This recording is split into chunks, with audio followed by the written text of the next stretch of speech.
friends, this is Jyotilal. Once again, welcome to my chess vlog.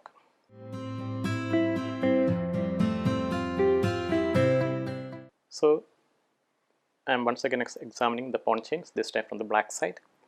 So we have a famous game played between Taimanov and Nairov in the Cannes-based tournament 1953.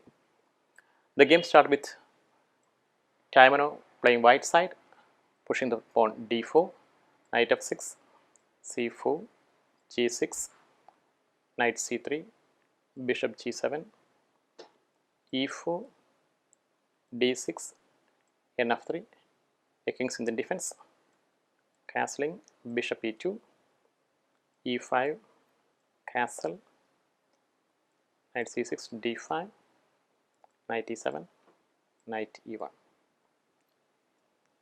knight d7, bishop e3, f5, f3. Well, we have a typical pawn structure, long pawn chains. White has got his pawn chain from g2 to d5, indicating that he has got space on the queen side. So he should play against the pawn that is opposing the tip of the pawn chain, that is the d6 pawn. He should consider playing c5 and expand further on the queen side. And black, on the other hand, has got his pawn chain from c7 to e5. So c7 in queen side to the king side, so he should rather play on the king side, and he should attack the pawn that is opposing the tip of his pawn chain, the e4 pawn. Currently he has played f5, doing exactly what is assigned to him. So after white's f3, black expanded further with f4. So here we can see not only the pawn but also the center. It is a closed center, giving chance for both sides to start actions on the respective flanks. So black expanding more on the king side and white going to do the same on the queen side. So f4, bishop f2, g5. So this closed center gives black a free hand on the king side, and white played knight d3, preparing the c5 break.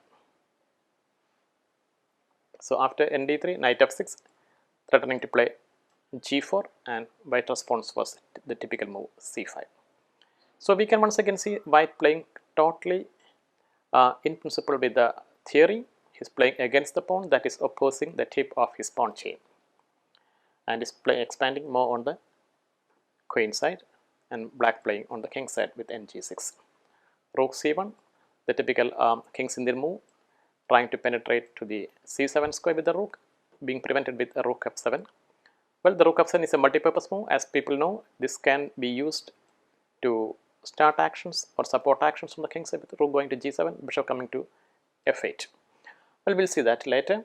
So after rook f7, rook c2, bishop f8, c takes d6, c takes d6. We can say white is a shade better here. Queen d2, g4, black wasting no time. Rook f7, and now black has got two possibilities, playing g3 as well as gf3. He played g3.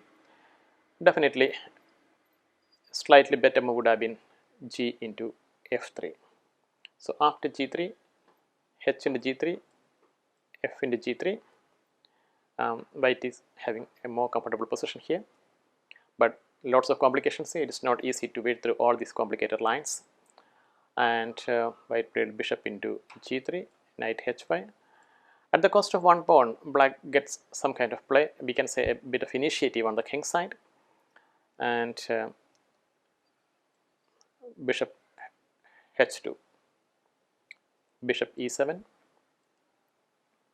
Here white could have continued with knight d1, but he made a mistake of knight b1 under pressure.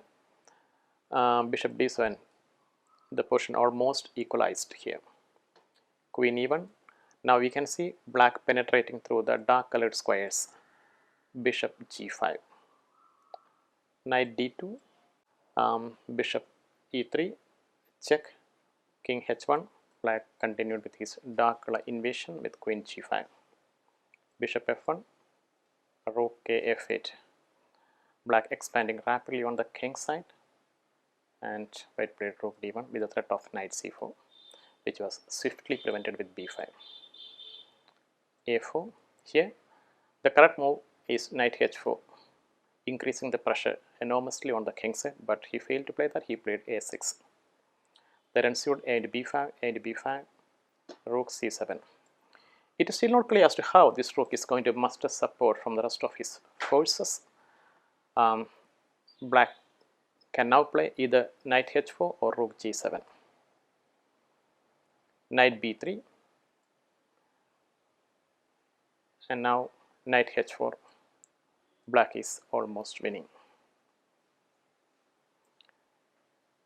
Rook went back to c2. A better option would have been rook in d7. However, even with rook d7, the result is not going to change.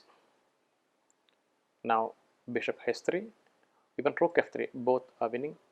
Bishop h3. Now g into h3 means queen g1.